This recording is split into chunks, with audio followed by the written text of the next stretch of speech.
from Australian Private Hospitals Association to come up, please? It is only one representative. I think there's two. Oh, I was right. Yes, it was late. Yeah.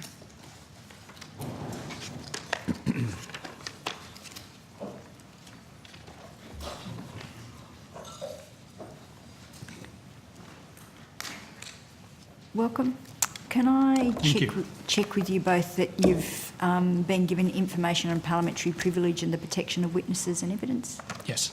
Thank you. For the Hansard record, could I please ask both of you to give us your full names and the capacity in which you appear? Michael Roff. I'm the Chief Executive of the Australian Private Hospitals Association.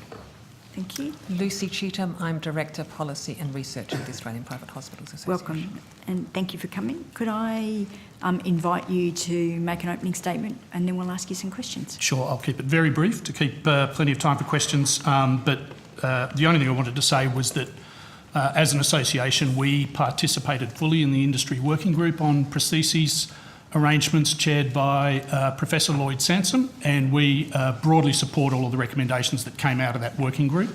And since that time, we have been involved in consultations on new pricing models.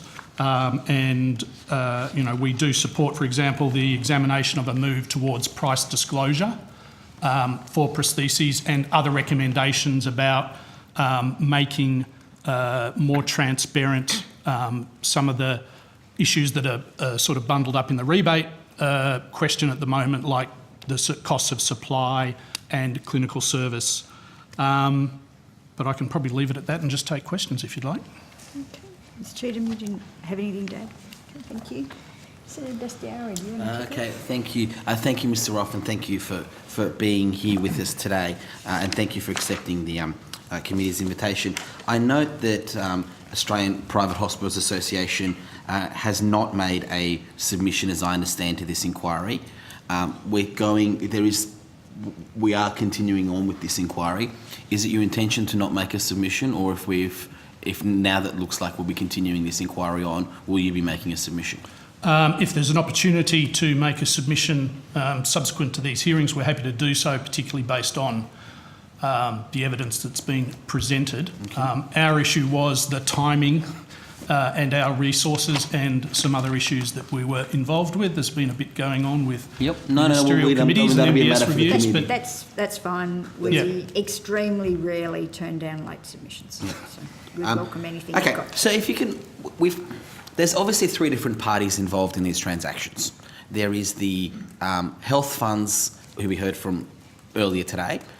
There is the medical device manufacturers, and there is the private hospitals. That's at a very I know it's more complicated than that. And then there's the doctor who chooses the device. Exactly. Well. So this is the bit I wanted to touch on, right? Can you explain to me how the contractual arrangements work between, from a hospital perspective, between the two parties that you interact with, which is the medical device manufacturer and the private health insurer? Because the evidence we had this morning from the private health insurance were effectively you're stuck in the middle. You're the middleman of these three. The insurers themselves don't directly interact with the medical device manufacturers. It's all done through the hospital. Can you just, at a macro level, so that we can get a broad understanding of how the system works, explain how the payment system works? I can do that at a macro level, because as you'd understand, as an industry association, we don't actually have visibility over the contracts between hospitals and health funds, or hospitals and suppliers. So typically a hospital or a hospital group will enter into a contract, or what's known as a hospital purchaser provider agreement with, it's usually with a number of funds, individually with larger funds, and then smaller funds do it on a group arrangement. And that will cover basically the rate that's paid for a particular service. Some of them do it on a sort of a daily rate, some of them do it on a DRG basis, and then it starts to get quite complex, and then there's all sorts of terms and conditions in terms of reporting and quality and safety and all of those sorts of issues. So that's, I guess, how it works between the hospital and the fund. And the hospital will also contract with suppliers. And I would basically concur with the evidence that was just given by my colleagues from the Catholic sector about how that works. So, but I would add one rider to that. There is a large proportion of my members who report they don't get any rebates from suppliers, particularly or typically, I guess, smaller standalone independent hospitals, smaller groups, day surgeries, that sort of segment of the industry. And those, I guess, who are a bit larger and in a stronger negotiating position then have arrangements that are, I'm advised, typically are either on a volume basis. So if you hit a particular target for a whole of business spend, so that is not necessarily just on prostheses but also on consumables, theatre equipment, whatever that particular company supplies. So if you spend X million or X $100 million a year, then a rebate regime will kick in. Or the other way it works is on a growth target. So if you exceed what you spent the previous year by X%, then a certain level of rebate might kick in, and that might even be tiered. So the higher your growth, the greater rebate you get. And then you've got the individual contractual arrangements. Is each hospital have its own contractual arrangement with the medical device manufacturers, or is that done in bulk? With individual hospitals, it's done individually. Yep. With groups, whether they be a corporate group or a religious group, that's usually done at the group level. Okay.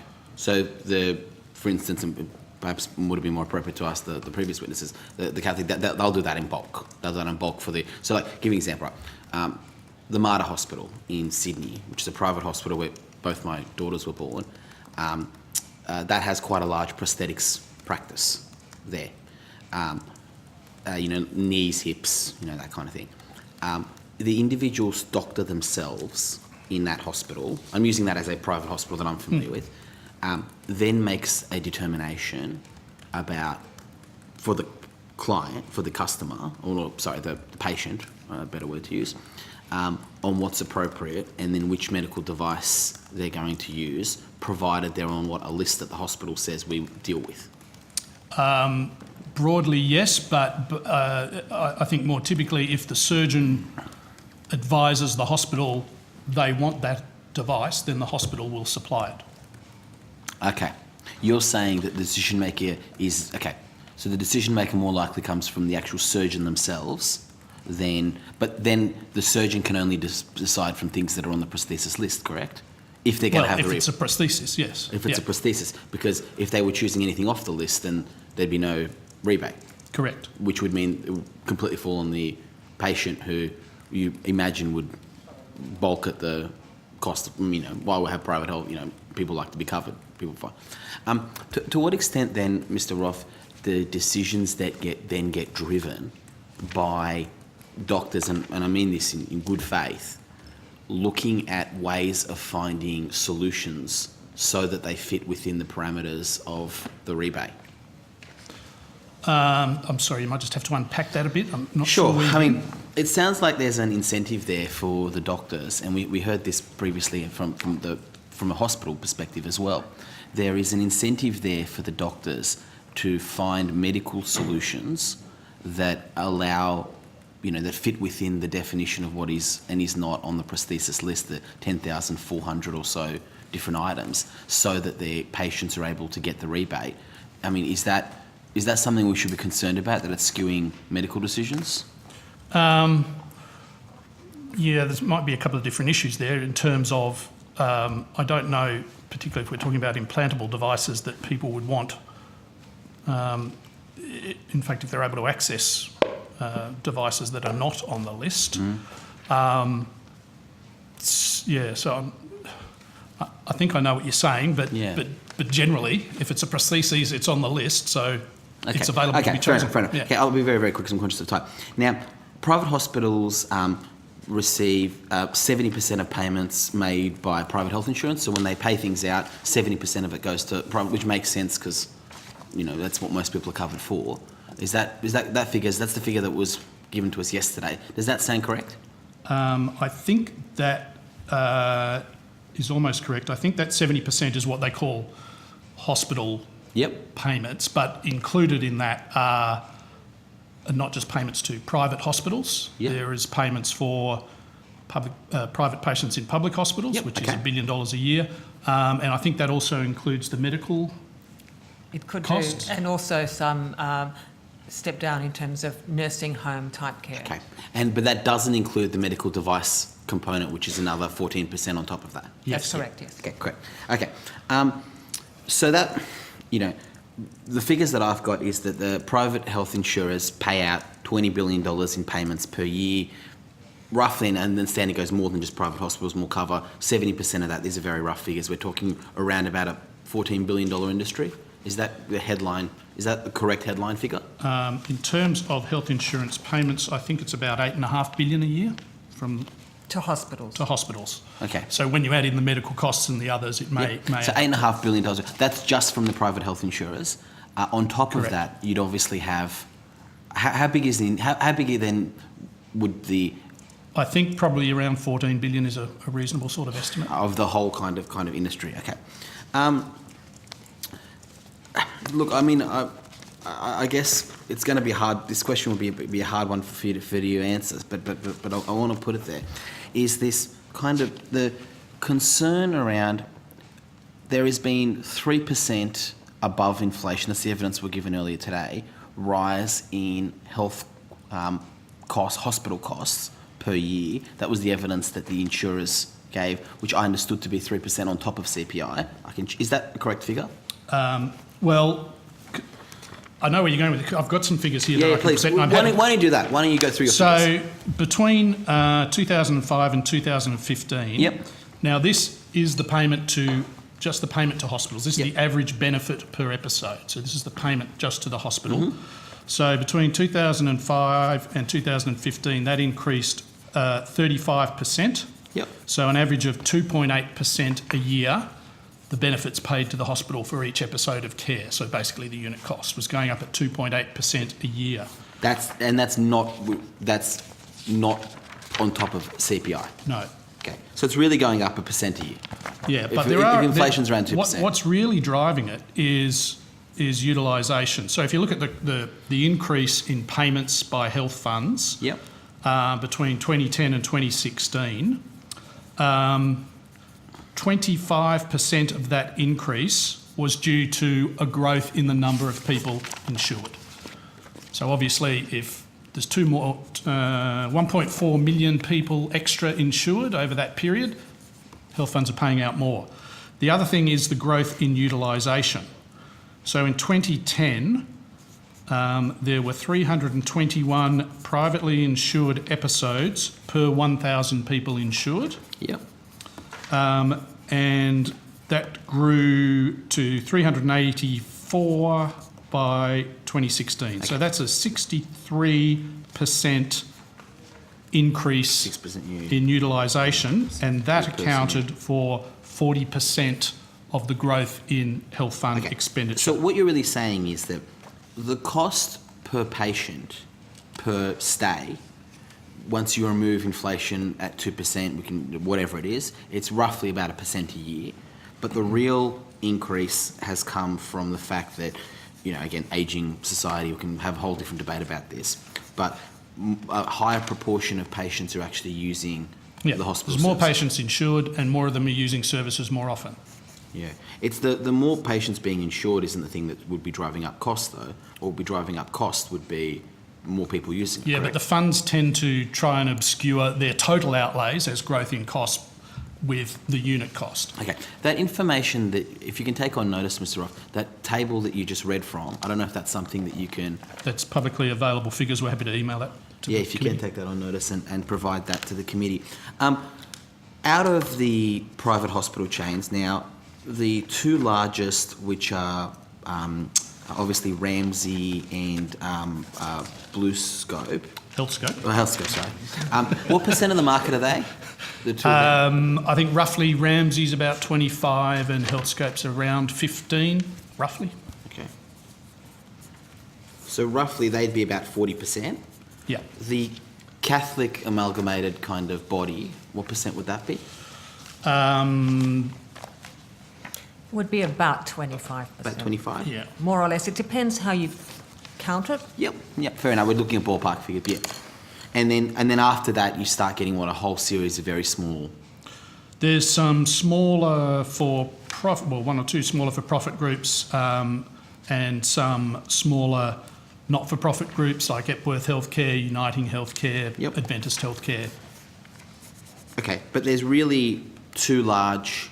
I mean, the two largest together are 40% of roughly. Pretty Yep. much. And then, from my understanding, there's a gap between them and the third. Correct? Yes, there would be. Okay. I don't need to go through this with you. The profitability of the highest two, but do you? I mean, there must be an element of understanding community concerns when, there's nothing wrong with businesses being profitable, but the profitability of the two largest private hospital providers at the same time as pressures on premiums and the premiums are going up, and at the same time as there is $6 billion of taxpayer funds, going through the rebate system. Again, this is probably putting you in a bit of a difficult position because you represent them, Mr. Roff. But from a policy perspective, do you appreciate that there's some community concerns, or is it right for there to be community concerns? Probably a better question. Well, I think probably the other way of looking at it is that these organisations are both providing a very large number of high-quality healthcare services to the Australian population very efficiently. And if you look at some of the comparisons that are out there, the last time the Productivity Commission looked at this on an industry basis, when it stripped out costs like the medical costs and compared like for like, it found that the private sector was delivering similar services to the public sector at about a 30% lower rate. When was this? Was this a That was productivity? 2009. Okay. Can you provide me a copy of that report? I'm sure that's public. Sure, So yeah, if it you is. take that, I'll be And fascinated to read also the other one worth noting is the Department of Veterans Affairs, who, once again, for its veteran cohort, purchases services from both the public and private sector. Okay, I didn't know that. And it does that through quite a rigorous tender process. And I think it was in a Senate Estimates Committee hearing a couple of years ago that they gave evidence that essentially there was a 20%, they received what they considered a better service from private hospitals at a 20% reduction to the public price. And then final question, because I'm very conscious of time, international benchmarking. Yes. Are there, how is there international benchmarking done for private hospitals, or, compared to, I don't know, the OECD, I don't know how you can get that information, but is that information currently collected or available? There may be something through an organisation like the Commonwealth Fund. I'm not aware of it off the top of my head, but we can have a look at that if you'd like. Okay. Thank you, Chair. Okay, thank you. Senator Dunnigan. No questions. Senator Griff. Thank you, Chair. Just a very brief one. A number of the submissions from the manufacturers, going back to Senator Dastyari's comment before, they did point out that the private hospital costs make up 70% of the PHI versus 14% for prosthesis. And they very much suggested that we seek, rather than looking at the PHI, to seek efficiencies in the first case from the larger hospital sector. What are some of the drivers of ongoing escalating hospital costs from your point of view? Well, I think as I presented in terms of the cost per episode, they're not escalating at a rate that's unreasonable. In fact, probably lower than what's expected. And in fact, the other issue in terms of efficiency is if you look at the growth in acuity.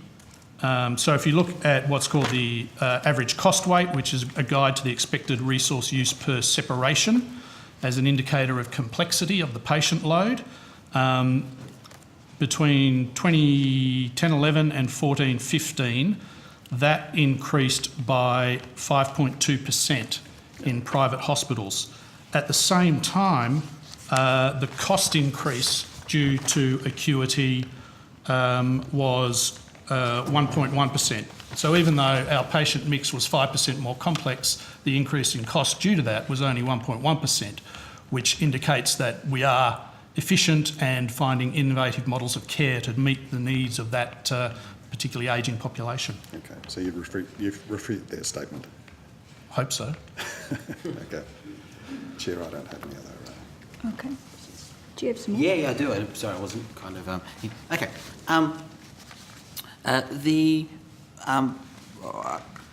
Going back to the three-part kind of... the three-part arrangement. So the price that gets set on the prosthesis list is... I mean, essentially from the hospital Well, I think it's perspective... actually a benefit that gets set on the Sorry, list. the benefit. That's the price... That is the price that you take. Yes. Yeah, that's the price that's set for you. Yes. Right. Can you explain to me the role that private hospitals have? I think we have a representative from Plaque coming a little bit later today.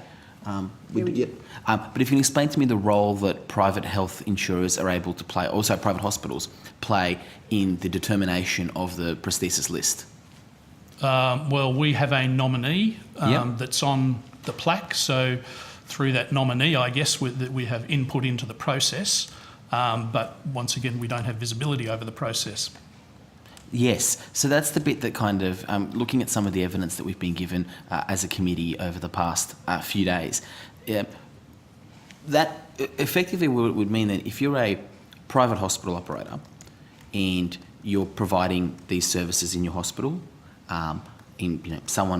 patient walks in off, or gets referred, obviously, and wants their hip replaced, and your surgeon will make a determination on this is the correct hip for them. They have no visibility. So it's not our surgeon, it's the patient's surgeon. The patient surgeon, sorry. The patient surgeon makes a decision that I want to have, I've dealt with this hip before, this is a good hip, this is right for this person because of X, Y reasons, they're the experts, they've spent a lifetime learning to do this. They have no visibility, and the hospital has no visibility on what that product cost. All you have visibility on is what the rebate is. Correct. Okay. And explain to me why it would be in the private hospital's interests to have that visibility, and why it would be in the private hospital's interest to put downward pressure on premiums. Well, I think... Because that's at the end of the day what we're trying to look at, yeah, right? At sure. the end of the day, that's where we're going to get to, right? The whole point of this is, the reason why this is an issue is there's so much taxpayer funding going involved. We want to make sure that that limited pool of money is well spent, Yeah, and there is evidence if you look at the latest membership figures that affordability is becoming a greater concern for people, and so obviously the more that can be done to moderate that, the better. I just probably wanted to make a point about the 800 million odd that the health funds claim can be saved, which is obviously a contested figure. And Sean Gath, who was the regulator of the health funds, said that that figure was a fantasy and it's probably closer to 150 million. And I think with the cuts that were implemented in February, it was around 86 million. 80 odd, yeah. So, but the funds are still talking about 800 million rather than 790 million or whatever. But regardless of what that is, and it is a contested figure, there is a figure that we do know that grew at 10% last year, and that's the amount that public hospitals are chasing in terms of private patient revenue. And there's evidence that that's at the expense of waiting list patients. So explain that to me. Can you just touch on that for a second? Sorry, can you explain that? I didn't quite understand what that meant. Yep. Public hospitals are now actively recruiting private patients and charging the health funds for treating them as a private patient when usually they get no additional benefit than they would have as a public patient, and the health funds are required to pay. So that's now running at $1.1 billion. That was that $1 billion you said before. Yeah, that's an uncontested figure. That's absolute. So if we want to look at some savings in the system and putting downward pressure on premium, there's a nice chunky figure. Okay, that so we can all have a we're look having at. the department come this afternoon, right? So I want to ask them this, so that I'm sure someone from the department's listening. So if they can specifically, so you're saying that 1.1 billion. Where'd you get that figure? I mean, That's from the APRA figures. that's from the APRA figures, yeah. That's correct, isn't it? That's right. And that was for, I think, calendar 2016, up to the December quarter 2016. So calendar 2016, that's $1 billion of people. 1.1 billion. 1.1 billion, right? And the incentive for the public hospitals to do that is they're getting additional funding they get the money from the funds for their own hospital rather than, Yep. Yeah, and also the doctors get paid separately, because if you're a private patient in the public hospital, the MBS pays for the doctor, Yep. so they can charge a patient gap. The health fund has to pick up the 25% of the MBS, so there's also a cost shift to the Commonwealth, and that flows through also to diagnostics and pathology. And your concern with that, it appears to be, is that some of these are procedures that, would otherwise be happening in the public arrangement as it currently is, but they've pushed it in to do this way to get the money. Yes, and arguably some of them could be taking place in the private sector. But I think the Health Minister has been talking about this recently and has had some discussions with his state colleagues. Yeah, of course, I can see one. That's really interesting, thank you. You done? I can go all day, but I think I'm done. No more questions? Thank you very much. You took a couple of questions on notice relating to provision of some tables and things. The Secretariat will be in contact about timelines for that. Okay. Great, thank you very much. Thank you very much.